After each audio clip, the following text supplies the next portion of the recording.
What's up, dudes and dudettes of the internet? My name's Scythe, and today we're going to be taking a look at Avenger Bird, a side-scrolling platformer that's very old school. Even when you load up your file, you actually choose which floppy disk is going to end up being your save file. So it's very aware of what it is, right? VS mode is not currently in the game, neither are the time trials. But the thing that I like about the game is how it kind of is not necessarily a linear experience. Like, it lets you kind of choose all the levels that you want. And I mean, not to mention, it's Flappy Bird, but like a full-on game, right? So first we have these little chick children. They want us to go and feed them worms. It is our duty as a Flappy Bird to feed them. And then Pirate Bird with an eye patch shows up and takes my children's away. What's wrong with him? Like, seriously, this game deals with some hard choices, man. No, but seriously. So as you're playing through the level, even though I cleared my save data, for some reason all the rings don't seem to be here.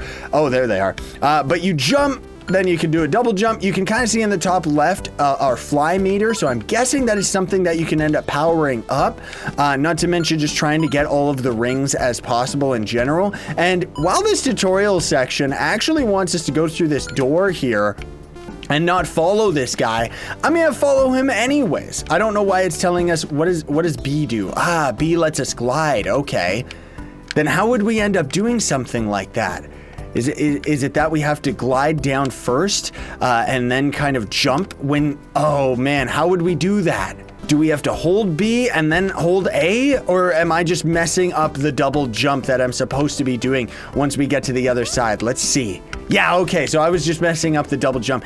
That's pretty tough though, honestly speaking. I guess at the least we do get to just hold the B button while we're kind of gliding. Also, our character is oddly pulling to the left. I don't know if that's something to do with like the wind or what. What did we just get there? We got an egg or something.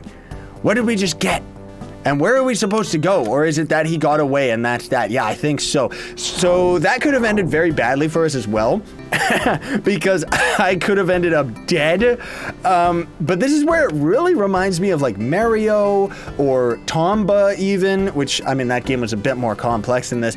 Or what was that game? There was a game where you played as this bald kid and he was like a caveman or something on one of the weird Neo Geo, I think it was, or something. Man, I'm like so old. So we ended up getting 11 rings, got an Easter egg, and I guess the skulls must be the difficulty. Now this is where the game got a little bit confusing for me, because we can go to the walkabout level, but we can skip past it and go all the way to this level, which is 2 difficulty, or go all the way to the other difficult levels. Now, I think the whole point is that, yeah, see, so we have to collect 200 rings throughout the levels in this first area in order to actually get to the next. So let's actually go to the walkabout level and see whether or not we can actually play this one out. But otherwise, I mean, I already tried one of the harder levels and I got my butt kicked, man. Can we jump on this guy? Nope, we can't. And also, we're going to end up having 3 lives inside the level. So if we end up dead, all it really means is that we gotta restart the level from scratch. That's pretty much it. And because otherwise, while we die, we still keep all of the rings. I'm pretty sure anyways.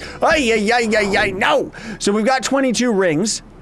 Let's find out right here, right now. Did we keep those, or do we have to just restart all of it? Yeah, so there we go. So that's the whole point of having extra lives, is the fact that we don't have to go and gather all of the rings from all the areas all over again. But the character itself controls a little bit, it's a little bit sticky. Like, I don't understand why the character keeps moving to the left and stuff, but that could very well just be the joystick on my controller, honestly speaking, folks. In which case, this game is actually very sensitive, which is a good thing, honestly speaking, because it means that, you know, a lot of the platforming and stuff like that are going to be very skill-based rather than just being cheap. So we do have enough rings that we could end up leaving the level, but is it that we have all of the rings? Aha, so we have to collect all the rings in order to leave the level, I guess, and then the egg is just going to be kind of the egg on the top, you know what I mean? So, oh, and we also have a glide meter in the top right. I didn't notice that either. Okay, so let's go up to this level. Cave maze. I don't like the sounds of that one. Lake End Cave, okay? Either way, it's just bad. Either way, like, come on. So let's just do this anyways, because who cares? see whether or not we can do this stuff. Yeah, so we can actually use the D-pad as well, which I guess would be really good for some players. Those guys really remind me, like, what do they remind you of? Don't they remind you of the spike enemies from Kirby? Is this actually a secret? Oh, it is! /no clip is the achievement. Because that's the thing that I like about this game too, is it's very, like, aware of what it is, kind of like I said earlier, you know, and it's got, like, I like how it's trying to have, like, fancy graphics in the background, well, not necessarily for the rest of the level, right? This also really reminds me of DLC Quest, which was a game that was on the Xbox. So did we end up restocking all of our lives? Yeah, we did. So you get 3 lives per level. Okay, we gotta keep that one in mind. So let's try and at least get through this level right here. Is that 25 rings in this level alone then? Okay, so what we would have to do here is that. There we go. Gotta be very careful because the character really likes to kind of keep his momentum going from one specific spot. Oh, I see. So, okay, I see what's going on here. We messed up. Or I messed up, I guess, because I was supposed to have gone up here from that spot. Yeah, there we go. No, you stupid bear! Oh, man, the character has so many moon physics that I gotta end up being very careful about it. Oh, these are checkpoints. These are checkpoints. That's not good, actually, because that means that I'm gonna have to go through this area every single time, right? All right, I got up there just fine. Don't worry about it. Don't worry. Gotta be very careful because, man alive, this area is insanely deadly. And I see, so it's just counting the total amount of rings that we have, period. So we only have 6 left. 6 left, and then we can get out of this place. Okay, okay. Be very careful of the weird, gross frog dude that's trying to eat my face.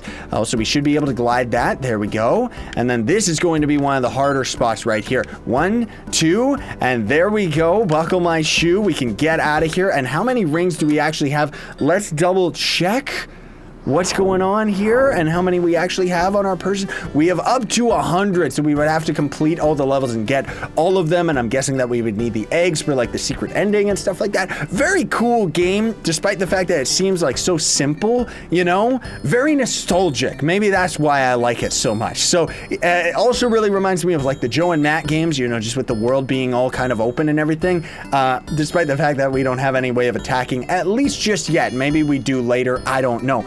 But thanks so much for watching, everybody. Links will be in the description for everything. Check the game out for yourself if you want to know more about it. But otherwise, I think you're getting your money's worth because of the amount of content that you're getting out of it and the amount of challenge that you're getting. While it's not necessarily something like Super Meat Boy, it's old school platforming, right? So I would very much appreciate if you would hit that like button, share, favorite, and subscribe for more daily content. Sign on, stay epic, everybody.